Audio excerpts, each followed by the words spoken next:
سلامونه وخت بخیر ښه راغلاست کوربه زه احمد شکیب احمدي نن د بدو اړیکو اړوند خبرې کوو. یو انسان څنګه پوه شي چې په ژوند کې بد نفر ټاکلی دی، بد خاوند لري یا بده ښځه لري، او دا ډیره مهمه مسله ده. ځینې وختونه زما په نظر له لاسه ورکول همیشه بد نه وي. ځینې وختونه چې تاسو پوهیږئ په یو بدې اړیکه کې باید په وخت د هغې اړیکې مخنیوی وکئ، ځکه ځینې وخت ځینې شیان باید له لاسه ورکئ تر څو بهتره شیان لاسته راوړئ. په تیر کې اوسېدل اشتباه ده. مثلا یو هلک دی، یو جینۍ پریښی دی یا یې دوکه ورکړې او دا اوس ټوله ورځ ژاړي، د هغې یادونو ته وخت تیروي. دا تر ټولو احمقانه کار دی چې یو هلک یې کوی شي. او یوه جینۍ ده، یو هلک فریب ورکړی د هغه په یادونو کې جاړي او کوشش کوي ځان ته ضرر ورسوي. دا تر ټولو بده پرېکړه ده چې یوه جینۍ کولی شي. ولې؟ ځکه له لاسه ورکول تل بد نه دي. ځینې وخت ځینې شیان باید له لاسه ورکئ، ځکه په تیر کې اوسېدل اشتباه ده. دا چې له ځانه وپوښتئ ولې یې پرېښودم، ګناه د چا وه، ما څه کړي وه، بیرته دې راشي، بیا به یو ځای شو. دا خبرې تېروتنه ده او دا تېروتنه له تاسو ستاسو راتلونکی اغلا کوي، له تاسو ستاسو د اوسني وخت خوشحالۍ اغلا کوي. زموږ ډیری ځوانان ځکه مخته نشي تللی چې خپل تیر کې ګیر پاتې دي. تاسو د تیر لپاره څوک ګرم مه بولئ. ګناه د چا ده اصلا مهمه نه ده، که د هغه ده که د تا ده، بلکې فکر وکئ چې تیر تاسو ته څه درسونه درکړه، تاسو څنګه دوکه وخوړه، تاسو څنګه اشتباه وکړه او تاسو څنګه په دې اشتباه په خپل وخت پوه نشئ. له هغې درسو راتلونکي کې تاسو څنګه ګټه اخیستی شئ چې بیا فریب ونه خورئ، بیا څوک دوکه درنه کړي. شاید همدا چې نه باید بې پروا اوسئ، د تیر یو درس واوسي. او شاید همدا چې نه باید زر باور وکئ، د تیر یو درس واوسي. شاید همدا چې نه باید خپل وخت ضایع کوئ، د تیر یو درس واوسي. شاید همدا چې نه باید کمزوری اوسئ، د تیر یو درس واوسي. پس تاسو تیر تاسو ته یو درس درکړی چې تاسو یې باید عملي کئ، که نه ستا اوسنی حالت بیا هم ستا راتلونکي ته جنجال جوړولی شي. زما د ځوانانو اساسي ستونزه دا ده چې د یو غار نه د یو سوري نه بار بار چیچل کیږي. د حضرت محمد صلی الله علیه وسلم حدیث شریف دی چې یو مسلمان هیڅکله د یو سوري نه بار بار نه چیچل کیږي. یو چا باندې باور کړی دی، یو ځل یې دوکه ورکوي، بیرته هغه پرېږدي، ښه یې زړه ورماتوي، بیا 2 میاشتې وروسته هغه فرد راځي، 2-3 خوږې خبرې ورته کوي، بیا ورسره یو ځای دی. او دا تر ټولو احمقانه کار دی. پس په نورو د غصې په ځای، په خپل تیر د شرم په ځای، خپلو تجربو ته باید وګورئ او دا تجربې د ځواک په توګه وکاروئ چې خپل راتلونکی ورباندې جوړ کړئ. نو زه وایم هیڅکله خپل تیر کې ځان مه بندي کوئ. که پوه شوئ چې بده اړیکه ده، پرېږدئ، مخ ته لاړ شئ، بیا مه ورځئ. که تیر کې بده خاطره لرئ، که بده اړیکه لرئ، د هغې په اساس باید خپل اوس او راتلونکی ونه تلئ. ځکه ځینې وختونه موږ فکر کوو چې ټوله دنیا په یو فرد پیل او په یو فرد پای ته رسیږي. داسې نه ده. په دنیا کې 7 بیلیونه انسانان دي او موږ نشو کولی خپل ټول ژوند یو انسان ته مدیون کو، او دا تر ټولو غټه تېروتنه ده چې یو نفر یې کولی شي. داسې نه ده چې دنیا د یو چا پورې وسلي. نړۍ ښکلې ده، انسانان ښکلي دي. ستاسو غلطه ټاکنه نه باید ستاسو د ټول ژوند د تباهۍ لامل وګرځي. پس که مو چا سره اړیکه له منځه ځي، سمه ده، پرېږده چې له منځه لاړ شي. په ځای خپلې روغتیا ته فکر وکړه، په ځای خپلې کورنۍ ته فکر وکړه، په ځای خپلو دوستانو ته فکر وکړه، خپلو موخو ته فکر وکړه، خپلو خوبونو ته فکر وکړه، خپلو احساساتو ته فکر وکړه. نو ځینې موږ پوهیږو چې ټاکنه مو غلطه ده، ولې نه یې پرېږدو؟ او دا تر ټولو غټه اشتباه ده. زه وایم پرېږده چې له لاسه یې ورکړې، ځکه غلطه ټاکنه ده، ځکه څومره چې پکې هغومره درته ضرر رسیږي. ځکه هیڅکله ته په زور او جبر کوم څه نشي خپلولی، ځکه د جبر، زور او تمثیل مینه یوازې په ژوند کې سرعت کموی شي، یوازې په ژوند کې خوشحالۍ اخیستی شي. پس نن له ځان سره فکر وکړه، څه دي چې ارزي له لاسه یې ورکړي؟ چی شی دی چې ستا په ژوند کې فقط تا ته بدې خاطرې درکوي؟ چی شی دی چې ستا په ژوند کې فقط بدي راولي؟ چی شی دی چې ستا په ژوند کې فقط خفګان راولي؟ څه دي چې ورپورې کلک نښته یې خو هیڅ پایله او نتیجه نه لري؟ نو شاید نن یې د پرېښودلو ورځ وي.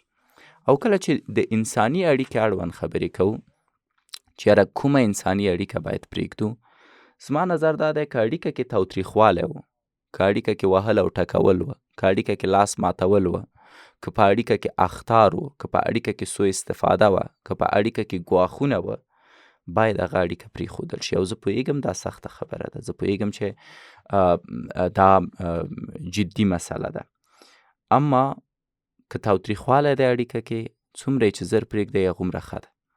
ځکه له تاوتریخوالي ډک خلک د صداقت لیاقت نه لري. زما په هیواد کې تاوتریخوالی خپل اوج ته رسېدلی دی. ښځې ویني چې لاس ماتې راځي شفاخانې ته، خاوند یې ورباندې لاس مات کړی. نه، داسې مه کوئ چې په ځان یې تېرې کوئ. په ځان تېرول اشتباه ده. هلکان ګورې چې کورنۍ ورباندې دومره فشار راوړي چې لیوني کړي دي، حتی ځان وژنې ته چې دی دا خلک آماده اوسي. نه، دا اشتباه ده. مور ګوري چې د زوی د خوا نه وهل شوې ده او غلې ناسته د زغمي. نه، دا اشتباه ده. لاړ شئ کومک وغواړئ. حکومت د همدې دپاره دی چې د بې عدالتیو مخه ونیسي. او که چېرته تاسو حکومت ته خپل د زړه راز ونه وایئ، هغه ستاسو د کور نه څه خبرېږي.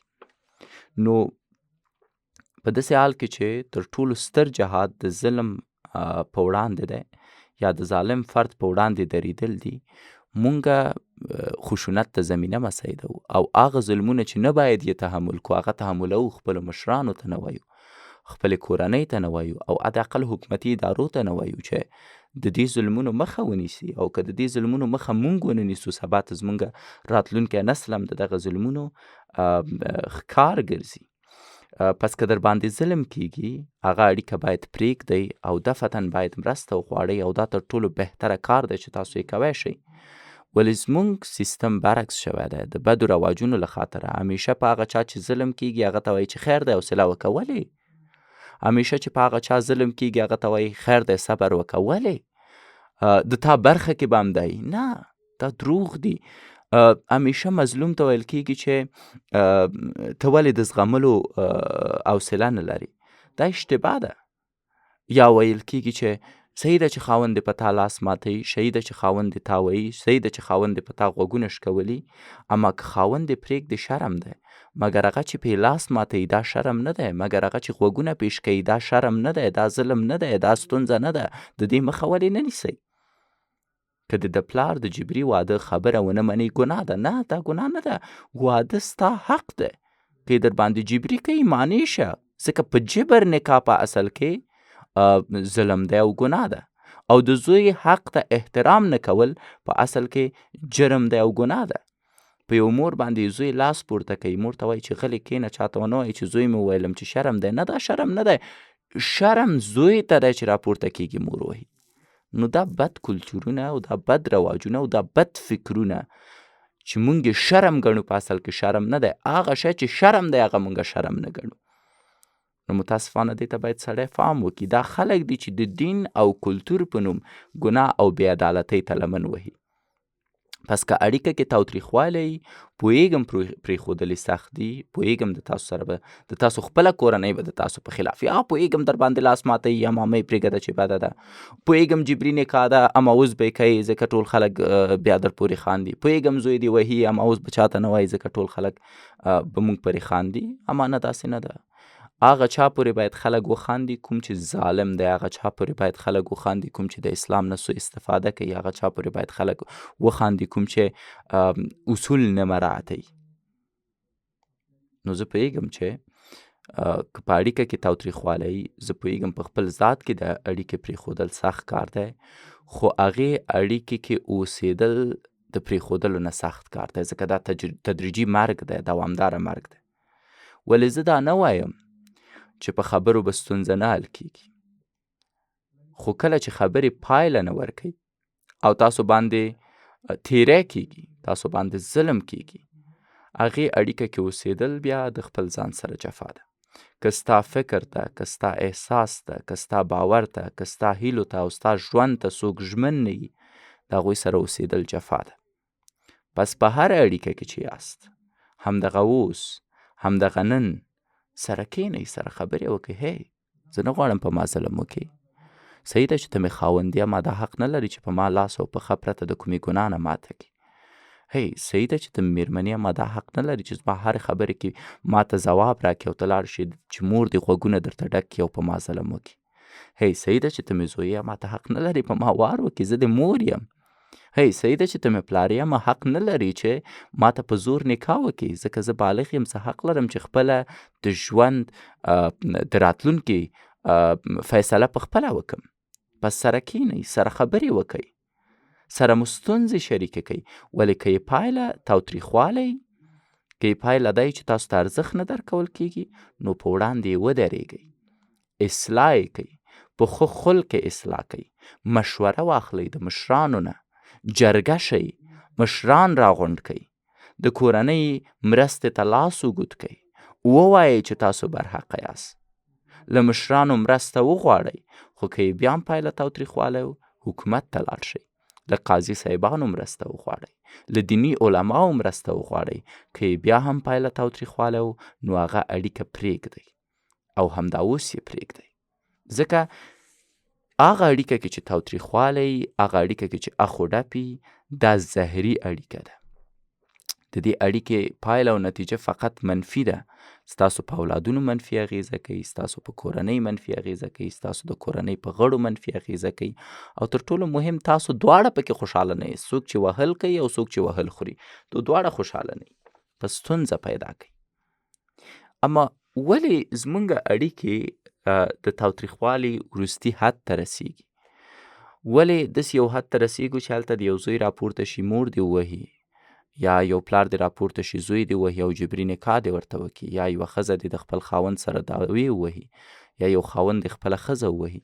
شاید د دې د خاطره چې مونږ سمې اړیکې نه لرو، مونږ سم یو بل نشو پوهولی، مونږ سم یو بل ته د زړه راز نشو ویلی.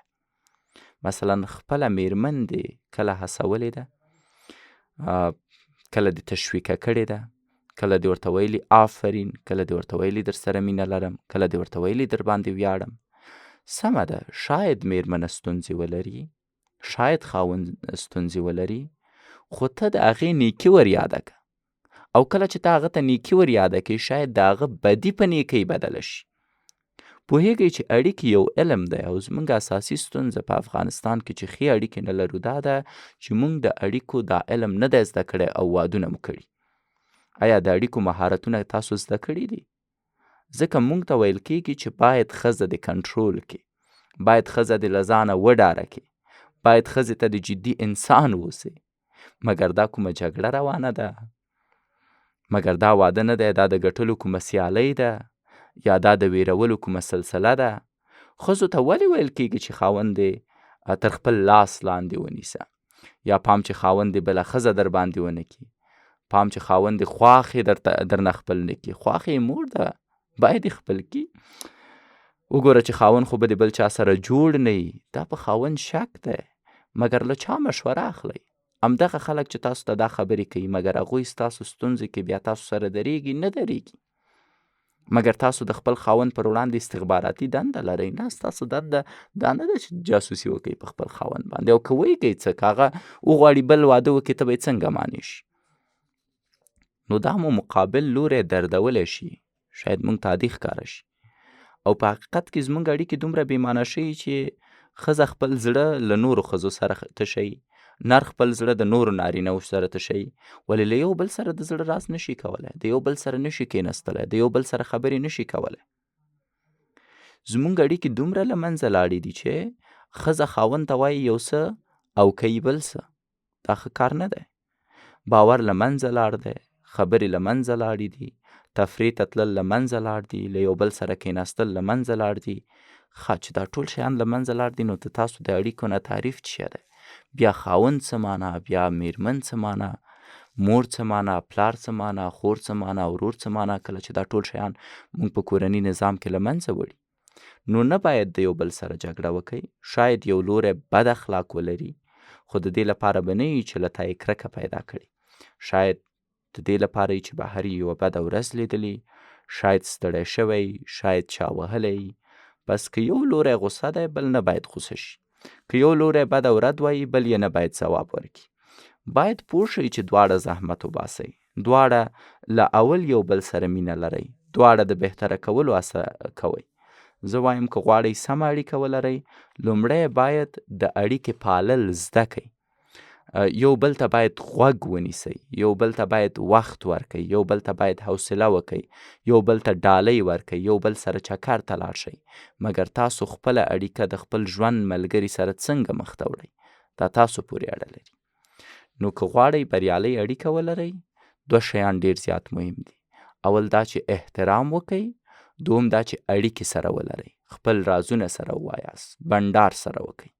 که په اړیکه کې احترام وي او په اړیکه کې د خبرو شریکول وي، هغه اړیکه دوامداره ده. که د میرمنې فکر او نظریات درته مهم نه دي، دا بې احترامي ده.